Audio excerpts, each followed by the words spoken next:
மேகதாட்டூர்ல அவங்க அணை கட்ட முடியாது. வனம், சுற்றுச்சூழல் மற்றும் பருவநிலை மாற்ற அமைச்சகம் ஒப்புதல் கொடுக்காது. அப்படியே கொடுத்தாலும் கட்டுமான பொருட்கள் தமிழ்நாட்டு வழியா தான் உள்ள போகணும். வேற வழியே கிடையாது. தமிழ்நாடு அனுமதித்தால் ஒழிய மேகதாட்டு அணையை கட்டிவிட முடியாது. காவிரி நடுவர் மன்றம் 28 ஆண்டுகால சட்ட போராட்டம். 28 ஆண்டுகால சட்ட போராட்டத்துல அந்த வழக்கை நடத்தியது திமுக, அதிமுக மாத்தி மாத்தி மாத்தி மாத்தி நடத்தினாங்க. சரியான இலக்கு இல்லாம இந்த வழக்கை நடத்தி ஒரு தவறான தீர்ப்பை தமிழகத்துக்கு பெற்று தந்திருக்கின்றார். 28 ஆண்டுகால சட்ட போராட்டம், அதுக்கு பின்னாடி 8 ஆண்டுகள், இந்த 36 ஆண்டுகள்ல கர்நாடகா, தமிழ்நாட்டுக்கு புதுச்சேரிக்கு எப்ப தண்ணி திறந்திருக்காங்க? தீர்ப்பை மதிச்சு திறக்கவே இல்லை. இனிமேல் தேக்கினால் கர்நாடக நீர்த்தேக்கங்கள் உடையும். அந்த அடிப்படையில் அவங்களுடைய அணைகளுடைய பாதுகாப்பு கருதி உபரிநீர் திறந்திருக்கின்றார்களே ஒழிய உரிமை நீரை திறக்கவே இல்லை. நேற்று திறக்கல, இன்னைக்கு திறக்கல, நாளைக்கு திறக்க போறதில்லை. ஆக பருவமழை குறையும் ஆண்டுகளில் தீர்ப்பை நடைமுறைப்படுத்தாமல் போனால் தமிழ்நாடு பாலைவனமாகும், நடைமுறைப்படுத்தினால் கர்நாடக பாலைவனமாகும். தமிழகமும் புதுவையும் காவிரியில் கடமடை உரிமை பெற்ற மாநிலங்கள். அதை சொல்லியாச்சு 177 TMC. ஏன் தண்ணி, ஏன் அணைத்து, ஏன் அங்க தகுற? இப்படி ஒரு தீர்ப்பு வாங்கி கொடுத்துருக்கீங்களே, முன் யோசனை வேண்டாம், சிந்திக்க வேண்டாம்? எந்த இலக்க நோக்கி வழக்கு நடத்தினீங்க 2 பேரு? இந்த தீர்ப்பை பெற்று தந்திருந்தால் தீர்வு எளிதா இருக்கும். ஆனா மத்திய அரசுல, டெல்லியில பாஜக ஆண்டாலும் காங்கிரஸ் ஆண்டாலும் அவங்களுடைய நிலைப்பாடு ஒண்ணுதான். தமிழகமும் கர்நாடகாவும் ஒற்றுமையாக இருந்து விடக்கூடாது. ஒற்றுமை இருந்தால் தங்களுக்கு ஆபத்து.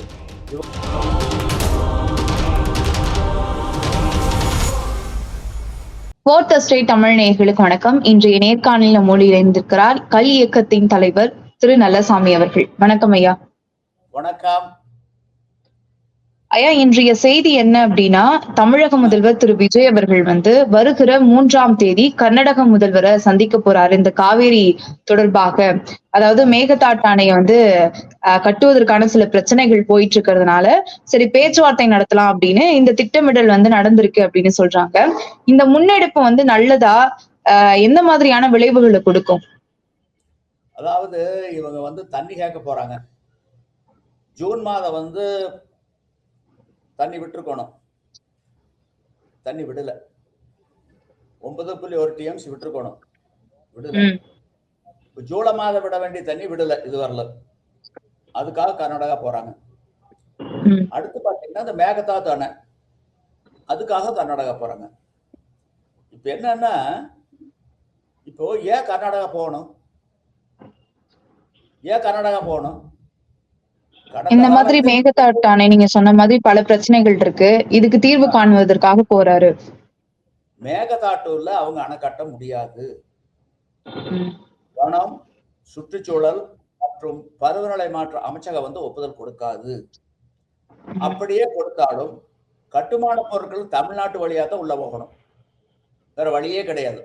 தமிழ்நாடு அனுமதித்தால் ஒழிய மேகதாட்டு அணையை கட்டிவிட முடியாது. ஹெலிகாப்டர்ல கட்டுமான பொருட்களை கொண்டு வர முடியாது இல்லைங்களா? அதனால கட்ட முடியாது, வாய்ப்பே கிடையாது. 2வது 4.25 TMC தண்ணிக்காக 67 TMC கொள்ளளவு கொண்டு அணை கட்டணும். பல கேள்விகள் இருக்கு.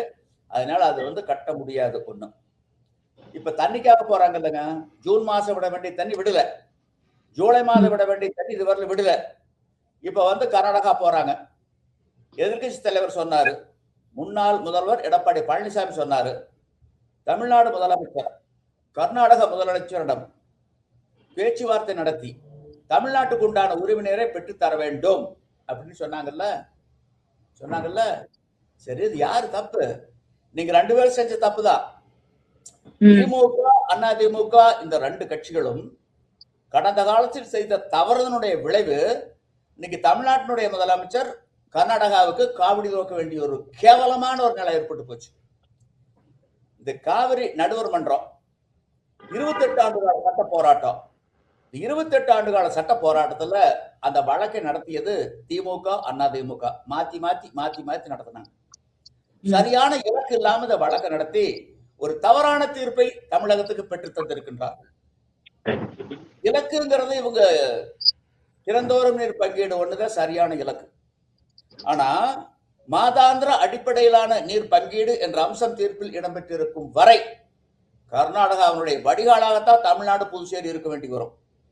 28 ஆண்டுகால சட்ட போராட்டம், அதுக்கு பின்னாடி 8 ஆண்டுகள், இந்த 36 ஆண்டுகள்ல கர்நாடகா தமிழ்நாட்டுக்கு புதுச்சேரிக்கு எப்ப தண்ணி திறந்திருக்காங்க?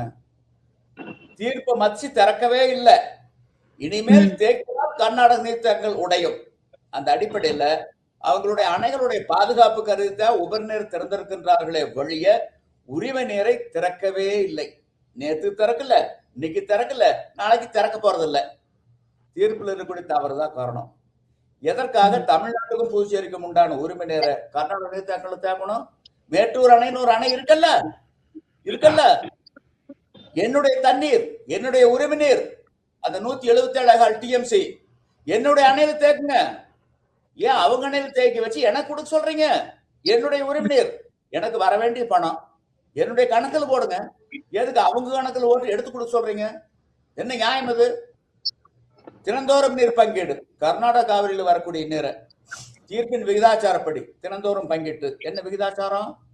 கர்நாடகாவுக்கு 284.75 டிஎம்சி, தமிழ்நாட்டுக்கு புதுச்சேரிக்கு 177.25 டிஎம்சி, கேரளாவுக்கு 21 டிஎம்சி தினந்தோறும் பங்கிட்டு தமிழ்நாட்டுக்கும் புதுச்சேரிக்கும் உண்டான உரிமை நீர் தினந்தோறும் மேட்டூர் அணைக்கு கொண்டு வந்து சேமிக்கப்படுவதாக இருந்திருந்தால் எதுக்கு இருமாநில உறவு கெடுது?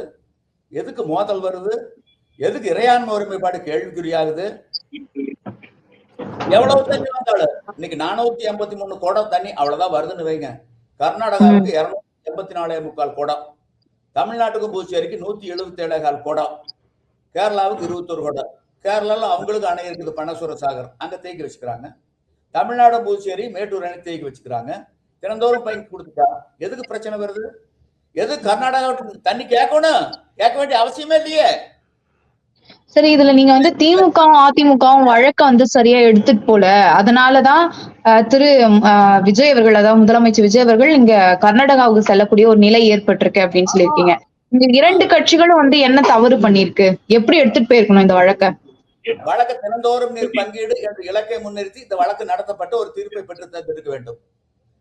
என்னுடைய பணம், என்னுடைய கணக்குகள் வச்சு என் கை கொடுங்க, ஏன் அவங்க கையில் கொடுத்து எனக்கு கொடுக்க சொல்றீங்க? எதுக்கு இடைத்தரகர்? இடையில ஒரு ஆள் எதுக்கு? கர்நாடக காவிரியில வரக்கூடிய நீரை நீங்களே பங்கி வச்சுட்டீங்க. அவங்களுக்கு 284.25 டிஎம்சி, தமிழ்நாட்டுக்கும் புதுச்சேரிக்கு 177 டிஎம்சி, கேரளாவுக்கு 21. தினம் கொடுத்துட்டு போங்க. அவங்க அணையில் தேக்கி வச்சு அந்த விவசாயிகள் அழுத்து கொடுப்பாங்களா, கொடுக்க மாட்டாங்களா? அந்த அரசுக்கு அவங்க அணையில் தேக்குனா அந்த விவசாயிகள் திறந்து விட அழுத்து கொடுப்பாங்க. திறந்து விட வேண்டிய கட்டாயம் அந்த அரசுக்கு வருமா வராத? வந்துடுது. திறந்து விட்டுறாங்க. அவங்க சேடை பாய்ச்சி சேத்தொலை ஓட்டி நாற்று நட்டுறாங்க. அந்த வருஷம் பருவமழை குறைஞ்சிருது, களையெடு பயிர், தண்ணி பற்றாக்குறை, உடனே முறைநீர் பாசனம் வைக்கிறாங்க. மேல்மழை பெய்யுங்கிற ஒரு நம்பிக்கையில் இருக்காங்க. மேல்மழை வந்து போதிய அளவு பொழியில, அதனால கடைசி நேரத்துல அந்த குடிநீருக்கு வச்சிருக்கிற தண்ணி விட்டு தான் அறுவடை பண்றாங்க. எப்படியோ கர்நாடகாவில் ஒரு போக சாகுபடி நடந்துருது. 4 மாதங்கள் முடிஞ்சிருது. ஜூன், ஜூலை, ஆகஸ்ட், செப்டம்பர் பருவமழை நின்று போயிருது. அணைகளை பூரா வடிச்சிடுறாங்க. தமிழ்நாட்டுக்கு புதுச்சேரிக்கு எதை கொடுக்கறது? எதை கொடுப்பீங்க? ஆக பருவமழை குறையும் ஆண்டுகளில் தீர்ப்பை நடைமுறைப்படுத்தாமல் போனால் தமிழ்நாடு பாலைவனமாகும், நடைமுறைப்படுத்தினால் கர்நாடக பாலைவனமாகும். இதுக்கு என்ன தீர்வு? தினந்தோறும் நீர் பங்கீடு ஒன்றுதான் தீர்வு. ஏன் இந்த இலக்கு நோக்கி வழக்கு நடத்தல? சரி, இப்போ 2007 பிப்ரவரி 5 தான் இறுதி தீர்ப்பு சொன்னாங்க. 16 ஆண்டுகளுக்கு பின்னாடி இறுதி தீர்ப்பு சொன்னாங்க.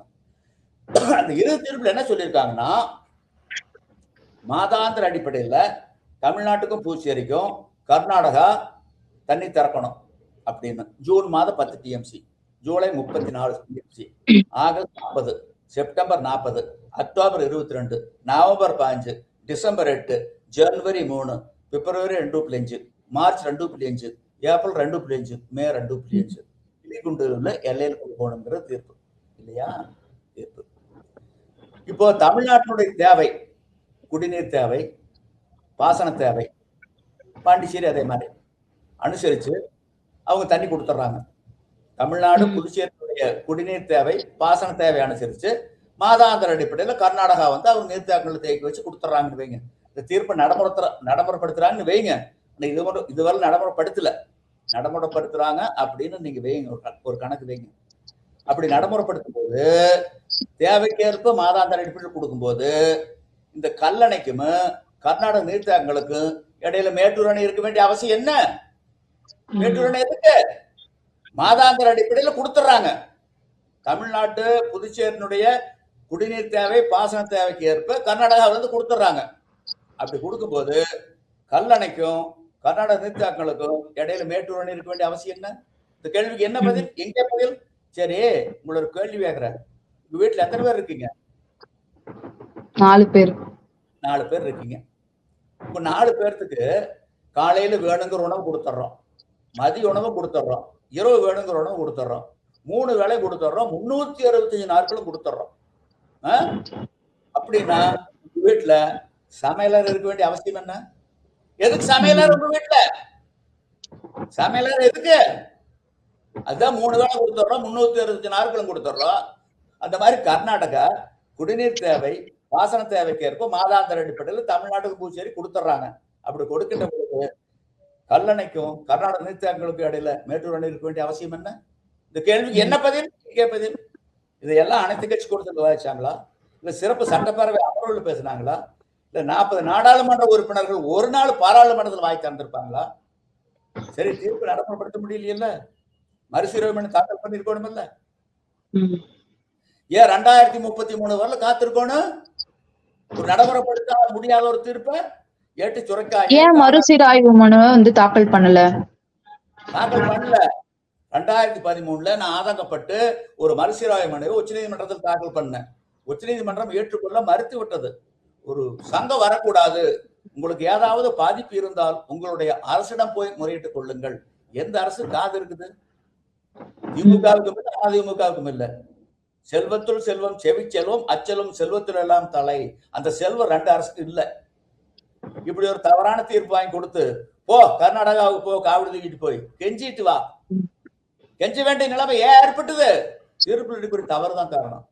திமுக அதிமுக சரியான இலக்கு நோக்கி இந்த வழக்கு நடத்தவில்லைன்னு நான் குற்றச்சாட்டு சுமத்துறேன். வர சொல்லுங்க. மறுசீராய்வு மனு தாக்கல் பண்ணியிருந்தா அடுத்த கட்டமா இந்த வழக்கு எப்படி போயிருக்கும்? ஒரே அதாவது உங்ககிட்ட வந்து ஒரு 4 பேர் வேலை செய்யறோம். உங்ககிட்ட ஒரு 4 பேர் நாங்க வேலை செய்யறோம். தினக்கூலி மாலையில வேலை முடிஞ்சிருது. அவங்க கையில கூலி கொடுத்துட வேண்டியதான முறை. ஏன் ஒருத்தர் கையில் கொடுத்துட்டு மீதி 3 பேருக்கு கொடுக்க சொல்றீங்க? வாங்கினவரு தானே வச்சுக்கிறாரு, மீதி 3 பேருக்கு கொடுக்கல. இந்த பாதிக்கப்பட்ட 3 பேர் உங்ககிட்ட வந்து முறையிட்டா, என்னுடைய கடமை முடிஞ்சது, நான் கொடுத்துட்டேன், நீங்க அங்க வாங்கிங்கன்னா என்ன தீர்ப்பு வாங்கி கொடுத்துருக்கீங்க? என்னுடைய உரிமை நீர் எதிர்கொண்டு அவங்க அணையில் கொண்டு தேக்குறீங்க. இல்ல அந்த அணைகள் கட்டுறதுக்கு தமிழ்நாடு அரசு புதுவை அரசு பணம் கொடுத்ததா? தேக்கி வைக்கிறதுக்கு வாடகை கொடுக்குறோமா? எந்த முகாந்திரத்தினுடைய அடிப்படையில இவங்க தண்ணீரை அவங்களே தேக்கி வைக்க சொல்லி ஒரு தீர்ப்பு வாங்கி கொடுத்தீங்க? இதெல்லாம் யோசிக்க வேண்டாமா? அழிவதும் ஆவதும் ஆவிக்கு வழிவயக்கும் ஊதியமும் சூழ்ந்து செயல். எங்கதல்ல எங்க? அப்புறம் எதுக்கு வள்ளுவர் கோட்டம்? வள்ளுவருக்கு எதுக்கு சில ஒவ்வொரு பேருந்துலயும் வள்ளுவருடைய குரல்? இதெல்லாம் எதுக்கு? யோசிக்க வேண்டாமா? சிந்திக்க வேண்டாமா? அழிவதும் ஆவதும் ஆகி வழிவயக்கும் ஊதியமும் சூழ்ந்து செயல். எண்ணி துணிக கர்மம் துணிதவன் என்னும் என்பது இழுக்கு. எங்க போச்சு? என்ன ஆச்சு? இந்த கேள்விக்கு என்ன பதில்? எங்கே பதில்? திமுக அதிமுக செய்த தவறின் காரணமாக இன்னைக்கு வந்து தமிழ்நாடு முதல்வர் பெங்களூர் போக வேண்டிய ஒரு அவலம் வந்திருக்கின்றது. இதற்கு மூல காரணம் திமுகவும் அதிமுகவும் தான் என்ற குற்றச்சாட்டை நான் சுமத்துகின்றேன். வாரத்துக்கு 6 பேரும் வரலாம். சரி, முதல்வர் அவர்கள் பெங்களூர்ல போயிட்டு கர்நாடகா முதல்வரை வந்து சந்தித்து பேச்சுவார்த்தை நடத்தின பிறகு இதற்கான ஒரு தீர்வு எட்டப்பட்டுருமா? எட்டப்படாது. நீங்க என்ன பண்ணுவாங்க? ஒரு 1/4 TMC விடுவாங்க. ஒரு பிச்சை போடுவாங்க. இந்த காய்கறி எல்லாம் வாங்கினா இந்த கொசுருன்னு சொல்லி கொஞ்சம் கொத்தமல்லி கொடுப்பாங்க, இல்லைன்னா கருவேப்பிலை கொடுப்பாங்க, அந்த மாதிரி தண்ணி கொடுப்பாங்க. ஏதோ வந்து தொலைச்சிட்டேன். ஏன் பிச்சை எடுக்கணும்? தமிழகமும் புதுவையும் காவிரியில் கடமடை உரிமை பெற்ற மாநிலங்கள். அதான் சொல்லியாச்சு 177 TMC. ஏன் தண்ணி, ஏன் அணையில தேக்கு, ஏன் அங்க தேக்குற? இப்படி இப்படி ஒரு தீர்ப்பு வாங்கி கொடுத்துருக்கீங்களே, முன் யோசனை வேண்டாம், சிந்திக்க வேண்டாம்? எந்த இலக்க நோக்கி வழக்கு நடத்துனீங்க 2 பேரு? இந்த கேள்விக்கு என்ன பதில், எங்கே பதில்? ஏன் எடப்பாடி பழனிசாமி இருக்காருல்ல, ஓ பன்னீர்செல்வம் இருக்காருல்ல, மு.க. ஸ்டாலின், உதயநிதி எல்லாம் இருக்காங்கல்ல, பதில் சொல்லுங்க. கடந்த காலத்தில் இவர்கள் செய்த தவறு ஏன்னா கலைஞரை கேட்க முடியாது, ஜெயலலிதாவை கேட்க முடியாது, அவங்க எல்லாம் மேல போயிட்டாங்க. இவங்க 2 பேர், இவங்க 4 பேர் பதில் சொல்லுங்க பதில். ஆனாங்க ஐயா, இப்ப ஒவ்வொரு ஆண்டும் கர்நாடகா கிட்ட இருந்து நமக்கு வரக்கூடிய தண்ணீர் வந்து 177.25 டிஎம்சி வந்து கொடுக்கணும். உச்ச நீதிமன்றத்தினுடைய தீர்ப்பு இது. ஆனா கடந்த ஜூன் மாதம் காவேரியிலிருந்து நமக்கு வர வேண்டியது 9.19 டிஎம்சி தண்ணீர் கொடுக்கணும். ஆனா அதுக்கு பதிலா நமக்கு வந்து 2.19 டிஎம்சி தான் கொடுத்திருக்காங்க, திறந்து விட்டுருக்காங்க. ஜூலை மாதத்தை பொறுத்தவரை 31.24 டிஎம்சி தண்ணீர் வந்து திறக்கப்படணும். ஆனா இது நாள் வரை நமக்கு வந்து அது திறக்கப்படல. இது குறித்து தமிழக அரசு ஏதாவது ஒரு அறிக்கை வெளியிட்டிருக்காங்க, இதற்கு எதிர்ப்பு தெரிவிச்சிருக்காங்க அப்படின்னு பார்த்தோம்னா எதுவுமே இல்ல. இப்ப திடீர்னு முதலமைச்சர் விஜய் அவர்கள் நேரடியாக என்னங்க ஐயா இதெல்லாம் வந்து எதற்கும் எதிர்ப்பு தெரிவிக்கல, இல்ல ஒரு அறிக்கை கூட விடாமதான் இங்க இருக்கக்கூடிய முதல்வர் இருக்கிறாரு. இப்ப திடீர்னு வந்து கர்நாடகாவுக்கு வந்து நான் வந்து போய் பேச்சுவார்த்தை நடத்தப்படேன் அப்படின்னு சொல்லும் போது இப்ப அடிப்படையே எதுவும் பண்ணாம நேரடியா அங்க போகும்போது இது வந்து ஒரு கண்துடைப்புக்காகத்தான் அவர் போறாரு. இங்க பாருங்க, தமிழக முதல்வர் காவிரி பிரச்சனைக்காக சில நடவடிக்கைகள் எடுத்திருக்கிறாரு அப்படின்றதுக்காகத்தான் இந்த நடவடிக்கை இருக்கு அப்படின்னு சொல்றாங்களே, உண்மையா? உண்மைதான், கண்துடைப்பு நாடகம் தான். அவங்க ஒண்ணும் கொடுக்க போறதில்லை பெருசா, அதனால தமிழ்நாடு பெரிய அளவுல ஆதாயம் பெறப்போவதில்லை. ஆக நாம தும்பை போட்டு வாழை போட்டு தாரை தேடி போயிட்டு இருக்கிறோம். காவிரியில பாத்தீங்கன்னா கடந்த கால தவறு வந்து எல்லாமே வந்து காவிரி உரிமையை வந்து தமிழகத்தில் ஆட்சி செய்தவர்கள் காவு கொடுத்திருக்காங்க. 1924 உடன்படிக்கை, 1974 புதுப்பிச்சிருக்கணும். அப்ப கலைஞர் சார் நெருக்கடி, இந்திரா காந்திக்கு கர்நாடகாவில் காங்கிரஸ் வெற்றி பெற்றாகணும், அதுக்காக அழுத்தம் கொடுத்தாங்க. நீங்க வழக்க வாபஸ் வாங்குங்க, உச்ச நீதிமன்றத்தில் இருக்கக்கூடிய வழக்க முதல்வராகிய கருணாநிதி நீங்கள் வாபஸ் வாங்குங்க, நம்ம பேச்சுவார்த்தை மூலமா பிரச்சனை தீர்த்துக்கலாம் அப்படின்னு சொன்ன உடனே வழக்க வாபஸ் வாங்கிட்டார். ஆனா இதுக்கு பின்னாடி இந்த மாதிரியான சூட்சமம் இருக்கு அப்படின்னு முன்னாள் முதல்வர் கருணாநிதி அவர்களுக்கு தெரியுமா? எதுங்க? தேர்தலுக்காகத்தான் வந்து வாபஸ் வாங்க சொல்றாங்க அப்படின்றது. ஆமா, அவருக்கு சில நெருக்கடி அந்த காலகட்டத்துல, பல ஊழல் அவர் மேல இருந்தது. ஆகவே மத்திய அரசு கண்டு பயந்து அந்த வழக்கை வந்து திரும்ப பெற்றார். அதனுடைய வெளிப்பாடு அந்த காலகட்டத்துல ஹேமாவதி, கபினி, ஹேரங்கி போன்ற அணைகள் 1924 உடன்படிக்கைக்கு மாறாக கர்நாடகாவில் கட்டப்பட்டன. சரி, நீங்க இந்த 2 வருஷத்துக்கு முன்னாடி பாத்தீங்களா? அந்த டெல்லி அடுத்து நொய்டாவில் 2 டவர் கட்டிட்டாங்க, 2 கோபுரம் 40 அடி கட்டிட்டாங்க. கட்டின பின்னாடி கட்டுமான பணியெல்லாம் முடியல, உச்ச நீதிமன்றம் உத்தரவு பிறப்பிக்கிறாங்க. விதிகளை மீறி கட்டப்பட்ட கட்டுமானங்கள்னு சொல்லி அந்த உத்தரவு முன்னிறுத்தி வெளிநாட்டுல இருந்து நிபுணர்களை வரவழைச்சு வெடி வச்சு அந்த 2 கோபுரத்தை தகர்த்தாங்க. எதுக்காக தகர்த்தாங்க? விதிகளை மீறி கட்டப்பட்ட கட்டுமானங்கள்ங்கிறதுனால. ஹேமாவதி, கபினி, ஹேரங்கி போன்ற நீர்த்தேக்கங்களும் 1924 உடன்படிக்கைக்கு மாறாக கட்டப்பட்டவைகள் தானே. அன்றைய மைசூர் சமஸ்தானத்துக்கும் மதராஸ் மாகாணத்துக்கும் ஏற்பட்ட உடன்படிக்கைக்கு புறம்பாக கட்டப்பட்ட கட்டுமானங்கள் தானே. அதுவும் விதிகளை மீறி கட்டப்பட்ட கட்டுமானங்கள் தானே. இதுக்கு என்ன பண்ண போறீங்க? இதுக்கு என்ன பதில், எங்கே பதில்? உச்ச நீதிமன்றம் என்ன பதில் சொல்லுது? மத்திய அரசு என்ன பதில் சொல்லுது? என்ன பதில் சொல்றீங்க இதுக்கு? அங்க ஒரு நீதி, இங்க ஒரு நீதி, சமநீதி வேண்டாமா? ஓர்ந்து கண்ணோடாது இறைபிரிந்து யார் மாட்டும் தேர்ந்து செய்வதே முறை. சமன் செய்து சீர்தூக்கும் கோல் போல் அமைந்தொருபால் கோடாமை சான்றோர் கனி. தராசு முள்ளு மாதிரி நிக்கணும், நீதி பரிபாலனம் வரும். எங்க சமநீதி? இதெல்லாம் என்ன பதில், எங்கே பதில்? கடந்த காலத்தில் திமுக அதிமுக செய்த தவறின் காரணமாக இன்னைக்கு வந்து முதல்வர் விஜய் அவர்கள் பெங்களூர் போக வேண்டிய ஒரு கட்டாயத்துக்கு தள்ளப்பட்டிருக்கின்றார். இது நாங்கள் வைக்கக்கூடிய ஒரு குற்றச்சாட்டு. இல்லைன்னு நிரூபிக்கிறதுக்கு யாராச்சும் இருந்தா வர சொல்லுங்க. ஏன்னா ஜெயலலிதா, கருணாநிதி வரவழைக்க முடியாது, அவங்க மேல போயிட்டாங்க. இப்ப உயிரோட தான் இருக்காங்க. ஸ்டாலின் இருக்காரு, உதயநிதி இருக்காரு, இபிஎஸ் ஓபிஎஸ் எல்லாம் உயிரோட தான் இருக்காங்க. வர சொல்லுங்க வாரத்துக்கு பாப்போம். ஐயா இன்னொன்னுங்க ஐயா, இன்னொரு பக்கம் வந்து மேகதாது அந்த இடத்துல வந்து இப்போ அந்த இடத்தையே வந்து நார்மலைஸ் பண்ணணும் அப்படின்றதுக்காக கர்நாடக அரசு சில நடவடிக்கைகள் எடுத்துட்டு வராங்க அப்படின்னு நம்ம செய்திகள் வாயிலாக வந்து பார்க்கிறோம். குறிப்பா வந்து என்னன்னா, அங்க சில அடிப்படையான தகரங்கள்லாம் வந்து அமைச்சு அது சுற்றுலா பயணிகள் வரக்கூடிய ஒரு சூழலை ஏற்படுத்தியிருக்காங்க. அங்க தினம்தோறும் வந்து சுற்றுலா பயணிகள் அங்க வந்து பார்க்கக்கூடிய ஒரு இடமா தான் அது மாறி இருக்கு. அப்போ இதுக்கப்புறம் வந்து மேகதாட்டு அணையை வந்து கட்டுவதற்கான நடவடிக்கைகளை கர்நாடக அரசு செய்ய போகுது அப்படின்னு சொல்றாங்க. இது குறித்தும் தமிழக அரசு எதுவும் வந்து வாய் திறக்கல இந்நாள் வரை. இத பத்திலாம் வந்து முதலமைச்சர் விஜய் அவர்கள் அங்க போய் பேசுவாரா? வெறும் டிஎம்சி இந்த குறிப்பிட்ட டிஎம்சி தண்ணீரை மட்டும் எங்களுக்கு திறந்து விடுங்க அப்படின்னு சொல்வாரா? இல்ல கட்டுமான பணிகள் ஆரம்பிச்சிருக்கீங்க, அதை இதோட நிறுத்திக்கோங்க அப்படின்ற சில தகவல்களையும் சொல்வாரா? ரெண்டுமே சொல்லணும், ரெண்டுமே சொல்லுவாருன்னு நினைக்கிறேன். ஆனா அங்க போக வேண்டிய கட்டாயம் ஏற்பட்டதுக்கு காரணம் கடந்த கால ஆட்சியாளர்கள் செய்த தவறு.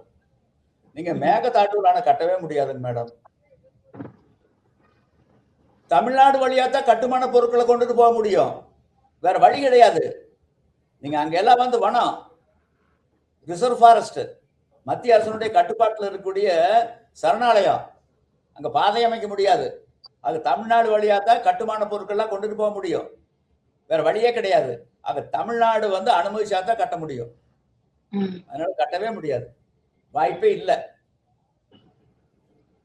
சரிங்க ஐயா. வருகிற 3ஆம் தேதி சிவகுமார் ஏன் வந்து ஒத்தக்கால் நிக்கிறாரு கட்டி ஆகணும்னு? 2 வருஷத்துக்குள்ள தேர்தல் வருது, 18 மாசமே நம்ம இருக்குங்கிறாங்க. தேர்தல் வருது, அந்த தேர்தலில் காங்கிரஸ் வெற்றி பெறணும், இவர் முதலமைச்சர் ஆகணும். அதுக்கு நடத்தக்கூடிய ஒரு நாடகம் தான் இந்த மேகதாட்டுவில் அணை கட்டுவோம் அப்படிங்கிற ஒரு நாடகம். ஆனா வருகிற 3ஆம் தேதி வந்து முதலமைச்சர் விஜய் அவர்கள் வந்து சந்தித்து பேச போறாரு அப்படின்னு வந்து இந்த தகவலை குறித்து அங்க கர்நாடக முதல்வர்கள் என்னங்க ஐயா?